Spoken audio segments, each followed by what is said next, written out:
मनुष्य जीवन का सबसे महत्वपूर्ण प्रश्न है, मैं कौन हूं? और इसके साथ ही दूसरा प्रश्न उठता है, परमात्मा कौन है और उनका मुझसे क्या संबंध है? जब तक इन प्रश्नों का उत्तर नहीं मिलता, तब तक जीवन की वास्तविक शांति और आनंद प्राप्त नहीं होता। पूज्य प्रेमानंद महाराज अक्सर अपने सत्संगों में आत्मा और परमात्मा के संबंध को सरल शब्दों में समझाते हैं। आत्मा क्या है? प्रेमानंद महाराज जी कहते हैं कि हम यह शरीर नहीं है। शरीर तो केवल एक वस्त्र है जो समय आने पर बदल जाता है। वास्तविक स्वरूप आत्मा है। आत्मा न जन्म लेती है और न मरती है। वह शाश्वत, अविनाशी और चेतन तत्व है। जब मनुष्य अपने आप को शरीर मानता है, तब उसे सुख दुख, लाभ हानि, मान अपमान का अनुभव होता है। लेकिन जब वह समझता है कि वह आत्मा है, तब उसके जीवन का दृष्टिकोण बदल जाता है। वह संसार की अस्थायी वस्तुओं में स्थायी सुख ढूंढना छोड़ देता है। भगवत गीता में भी भगवान श्री कृष्ण ने कहा है कि आत्मा को कोई शस्त्र काट नहीं सकता, अग्नि जला नहीं सकती, जल भिगो नहीं सकता और वायु सुखा नहीं सकती। इसका अर्थ है कि आत्मा सनातन है। परमात्मा कौन है? परमात्मा वह सर्वोच्च सत्ता है जिनसे समस्त सृष्टि का संचालन होता है। वे सर्वव्यापक, सर्वज्ञ और सर्वशक्तिमान है। प्रेमानंद महाराज जी बताते हैं कि परमात्मा केवल किसी मंदिर या तीर्थ में ही नहीं है, बल्कि प्रत्येक जीव के हृदय में विराजमान है।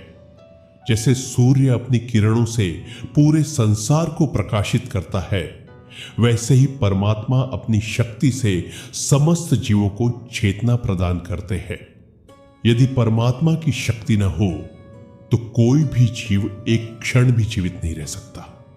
आत्मा और परमात्मा का वास्तविक संबंध प्रेमानंद महाराज जी कहते हैं कि आत्मा और परमात्मा का संबंध अत्यंत मधुर और सनातन है। आत्मा परमात्मा का अंश है। जैसे समुद्र की एक बूंद समुद्र से अलग दिखती है, लेकिन उसका स्वभाव समुद्र जैसा ही होता है, उसी प्रकार आत्मा परमात्मा का अंश होते हुए भी गुणों में उनसे जुड़ी हुई है।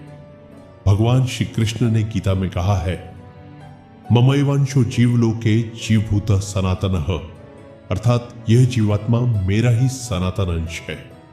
इसलिए आत्मा का वास्तविक धर्म परमात्मा की सेवा और प्रेम करना है। जब आत्मा परमात्मा से जुड़ती है, तब उसे वास्तविक सुख प्राप्त होता है। जीव क्यों भटकता है? यदि आत्मा परमात्मा का अंश है, तो फिर वह संसार में दुख क्यों भोगती है? महाराज जी बताते हैं कि इसका कारण है माया। माया जीव को यह भूलने पर मजबूर कर देती है कि वह आत्मा है। वह शरीर, धन, परिवार, पद और प्रतिष्ठा को ही अपना सब कुछ मान लेता है। यही भूल उसके दुखों का कारण बनती है। जैसे कोई व्यक्ति स्वप्न में स्वयं को गरीब या दुखी देखता है, जबकि वास्तव में वह अपने घर में सुरक्षित सो रहा होता है, वैसे ही जीव भी माया के प्रभाव में अपने वास्तविक स्वरूप को भूल जाता है। परमात्मा जीव को कभी नहीं छोड़ते। प्रेमानंद महाराज जी कहते हैं कि जीव चाहे परमात्मा को भूल जाए, लेकिन परमात्मा कभी जीव को नहीं भूलते। माता अपने बच्चे का कितना भी ध्यान रखती है, लेकिन परमात्मा उससे भी अधिक करुणामय है। वे हर क्षण जीव के साथ रहते हैं, उसके कर्मों के साक्षी बनते हैं और उसे सही मार्ग पर लाने का प्रयास करते हैं।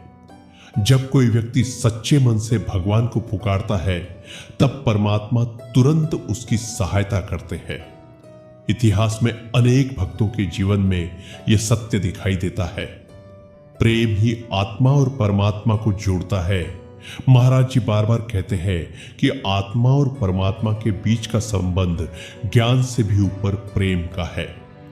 ज्ञान हमें यह समझाता है कि हम आत्मा है, लेकिन प्रेम हमें परमात्मा से जोड़ता है। जब हृदय में भगवान के प्रति प्रेम जागता है, तब आत्मा अपने वास्तविक घर की ओर लौटने लगती है। जैसे नदी का जल अंततः समुद्र में जाकर मिल जाता है, वैसे ही आत्मा भी परमात्मा के प्रेम में लीन होकर पूर्णता प्राप्त करती है। नाम जप का महत्व प्रेमानंद महाराज जी नाम जप को आत्मा और परमात्मा के मिलन का सबसे सरल साधन बताते हैं। जब मनुष्य श्रद्धा और प्रेम से भगवान का नाम जपता है तो उसका मन धीरे धीरे शुद्ध होने लगता है। मन की अशुद्धियां कम होती है और परमात्मा के प्रति आकर्षण बढ़ता है। नाम और नामी में कोई भेद नहीं माना गया है, इसलिए भगवान का नाम लेने से उनकी कृपा प्राप्त होती है। विशेष रूप से कलयुग में नाम जप को सबसे प्रभावी साधना कहा गया है। सेवा का महत्व आत्मा का स्वभाव सेवा करना है। जब जीव संसार की वस्तुओं की सेवा करता है तब उसे थकान और निराशा मिलती है, लेकिन जब वह परमात्मा और उनके भक्तों की सेवा करता है तब उसके हृदय में आनंद उत्पन्न होता है। महाराज जी कहते हैं कि सेवा केवल मंदिर में जाकर ही नहीं होती। किसी दुखी की सहायता करना, सत्य बोलना, करुणा रखना और अपने कर्तव्यों को ईमानदारी से निभाना भी सेवा का ही रूप है। परमात्मा की प्राप्ति कैसे हो? प्रेमानंद महाराज जी के अनुसार परमात्मा की प्राप्ति के लिए कुछ आवश्यक बातें हैं। भगवान के नाम का नियमित जप, संतों का संग, शास्त्रों का अध्ययन, विनम्रता और अहंकार का त्याग, निष्काम सेवा, भगवान पर पूर्ण विश्वास, प्रेम और समर्पण। जब मनुष्य इन मार्गों पर चलता है तब उसका हृदय शुद्ध होने लगता है और परमात्मा का अनुभव होने लगता है। आत्मा की सबसे बड़ी भूल यह है कि वह स्वयं को शरीर मान लेती है। इसी कारण वह संसार की वस्तुओं में सुख खोजती रहती है। धन मिलने पर भी संतोष नहीं मिलता, सम्मान मिलने पर भी तृप्ति नहीं होती और इच्छाएं पूरी होने पर भी नई इच्छाएं जन्म ले लेती है। इसका कारण यह है कि आत्मा का वास्तविक भोजन परमात्मा का प्रेम है। जब तक आत्मा परमात्मा से नहीं जुड़ती तब तक उसे पूर्ण संतुष्टि नहीं मिल सकती। भक्ति का अंतिम फल महाराज जी बताते हैं कि भक्ति का अंतिम फल केवल दुखों से मुक्ति नहीं है, भक्ति का वास्तविक फल है परमात्मा का प्रेम। जब आत्मा परमात्मा के प्रेम में डूब जाती है तब उसे संसार का कोई आकर्षण बांध नहीं सकता। वह हर परिस्थिति में प्रसन्न रहती है क्योंकि उसका संबंध उस परम सत्ता से जुड़ जाता है जो अनंत आनंद का स्रोत है। आत्मा और परमात्मा का संबंध पिता पुत्र, स्वामी सेवक या मित्र से भी अधिक गहरा और सनातन है।